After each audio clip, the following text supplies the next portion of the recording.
Look out, I'm ticked. Oh. So the latest issue of New Yorker showed up. Oh, wait a minute, I'm supposed to tell you some things. Yeah, crud. This is my series on memory loss. I'm Elaine, and I have temporary memory loss, and it's supposed to come back, and that says memory loss. Oh, I'm so mad I can't even make it work. Okay, and so I make these videos, and then I wait at least 10 minutes between each time because my brain resets. Oh, I'm so mad. I'm calm. I'm calm. I'm calm. This is episode 4, produced by Jefferson Miles, my son, and let's just get to this, okay? So, the New Yorker came today. I was like, oh, goody, I get to read. Yay, read. Ooh, whoopee. I've been out of work for a week because of my memory loss.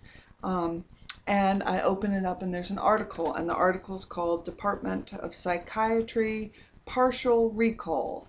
Can Neuroscience Help Us Rewrite Our Most Traumatic Memories, by Michael Spector. So I'm reading this thing, and I get to page 47, and it's not really about my stuff. It's about post-traumatic stress disorder, but it's also about how we make memories. So I was kind of interested in the dendrites in the brain and the chemicals required to store memories, because my question is, why can't I remember anything this week? Why? And I remember the week before, and I'll remember weeks again, they say, but what chemically is happening? And I've been going online, and there's nothing about temporary memory loss that isn't due to stroke or syphilis or, I don't know. Stroke and syphilis just scare me, so those stick out. So anyway, we get to page 47 here, and this dude, Joseph Ledoux, I don't mean to say your name wrong, Joseph, but, you know, he's doing this memory stuff, and these are all researchers and neuroscientists, and he says, and I quote, we are nothing without our memories. That is such, and I apologize for this, Jefferson, that is such a pile of bullshit. And it's exactly that thinking that makes people with Alzheimer's all end up in these like factories. Well, not even the storage facilities for people who've forgotten, where if you just approach them the right way, they can engage with you. There's someone still there. It may not be the person that you want it to be, but too darn bad. We are still plenty of things without our memories. And and don't you forget it. Don't you forget it. Our memories aren't even real. You know, one thing that article keeps saying is how they can be morphed and changed, and how, you know, anytime you've tried to have a conversation at Thanksgiving with a family member who insists that in 1984 it happened this way, when you really feel in 1984 it happened that way, or didn't happen at all, knows that memory's tricky stuff, and it doesn't define who we are. But the really good part of this is I got hugely pissed off, and that's kind of inspiring. I'm glad I can get hugely pissed off, and I'm glad I can spew forth my venom in what was hopefully a semi-coherent stream of grrr.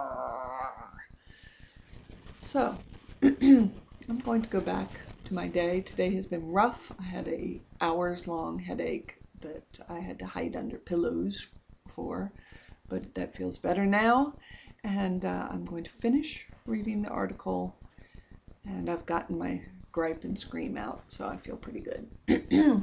Thank you for being nearby, and I'll try the credits again. You know, these are my memory loss videos, and they're produced by my wonderful son Jefferson Miles as an attempt to help me remember. And my memory loss is just temporary, so every day it comes back a little bit. I'm grateful for that. I'm going to kick some butt in the New Yorker, though. Okay, so I'm not all ticked off. We're at episode 4, by the way. I have to write these as much for myself as for anything else, because when I record, Jefferson isn't here, and I can't remember what episode we're on because I don't remember any of the episodes. I do remember what they look like. I just don't remember the content of them.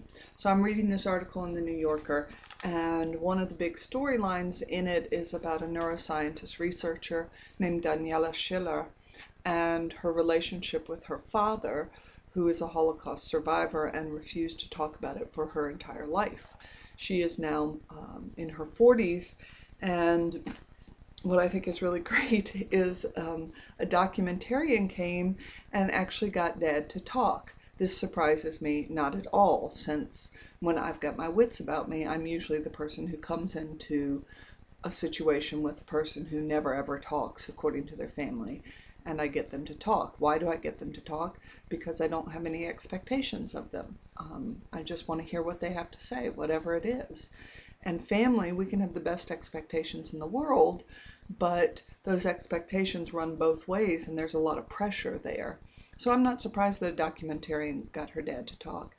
But what's really poetic is the documentarian's name is Unreich. Unreich, as in everything that isn't the Third Reich. At least that's what it means to me. Anyway, her dad talks to the documentarian, and she realizes that memory is what, she told me that she realized memory is what you are now, not what you think you were in the past. When you change the story you created, you change your life. And she says that her memories of her father are now different because she knows things about his past now. Well, I say our memories of our family members and the people we love most dearly should always be open. You know, one of the big fears I have about being this way is that my coworkers are going to judge me and that I won't be trusted anymore, or that people will say that I'm not a good parent because I had memory loss and I can't be trusted, or you know, just a lot of weird fears that come in your head when you can't remember other stuff, so you may as well remember fear. But it's not about me, it's about all of us. And we all change, and we all forget things, and we all remember wrong or not at all. And so who we are really is who we are right now. And you know, I think about the couples I counsel who are so furious with each other. You changed, or you've always hated me, you just hid it, or whatever. Nobody's that simple, you know. And our memories really can't be trusted but so much. So I know I'm rambling on today, but I really want to remember this. I really want to see this again, and I want to remember it because it's important. And I'm just crying because I actually feel some strong emotions for change instead of feeling like the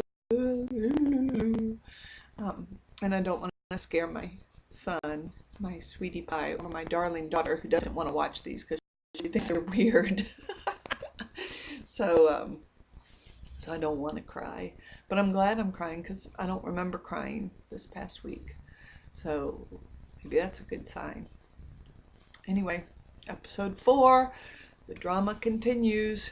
Hey, you know what? Somebody bought donuts and put them in my kitchen, and I think it was me. Crazy. Bye. Okay. So this day is wrapping up. My handlers have been terrific. I've had good food, good friends, and I got to talk to a friend about what I was upset about with the New Yorker. And I don't remember a lot of that conversation, but I remember that we talked about something I'd like to talk about again sometime, which is when we lose someone to dementia, are we not just feeling selfish because they don't remember us? You know, they're still a person, they still have their joys, they still have what they care about, they just don't remember us.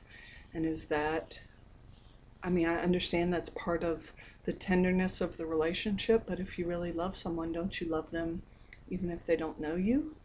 And let me just say that I was the queen of being upset that my grandmother didn't know who I was anymore. So anyway, I'm thinking about that. And I'm also thinking about these things. When I stop rushing and worrying, I am perfectly happy. Helpful. When the headache hits, darkness, sleep, or rest, make it stop.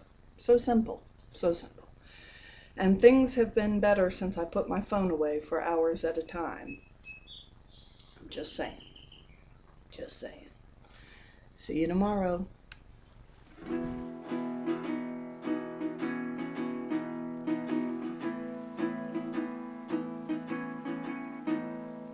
Okilao was the place where I first saw your face. We liked each other right away. No, But you you never could do that. remember me the very next day. I never could do that, but moving on. I really enjoy making these videos with my mom, just because, it's fun to do, like, family I used to trick you into stuff pulling your car over so where we you're, could chat. But my favorite time was when you beat the shit out of so Ula yeah, with a but I bat. do enjoy Then making we these videos drove with my up to mom see and editing Dr. them, Keats. just because it gives me a And chance found to, out why like, Doug always has to use change my his sheets. skills, my mad skills, Forgetful in places other than tech, where I just use it for cracked work her head meetings. like Gary Busey.